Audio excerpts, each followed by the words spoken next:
ఇది natural food కావాలంటే sweets మొత్తము ఇక్కడ దొరుకుతాయి అన్నమాట. ప్రకృతి అయితే ఇట్లాంటివన్నీ నేచురల్ తిని బొజ్జు పెంచాలి. నేచురల్ ఫుడ్ ఎక్కువ తీసుకుంటాడు. పూతరేగలండి చూడండి, natural organic Omkar organic foods అనమాట. నేచురల్గా పండిస్తారంటారండి ఇక్కడ కలికీరు దగ్గరే. ఇప్పుడు మనం చేస్తాండి ఇవైతే మనం పర్చేస్ చేస్తున్నాం. ఇక్కడ ఈ కొనాలంటే మీరు రిచ్ అవసరం లేదు. నార్మల్ పిక్కిల్స్ అనమాట.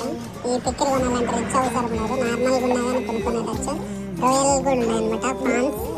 ప్రాన్స్ అవసరం లేదు. మా ఊర్లో అయితే మాత్రం దొరుకుతాయి.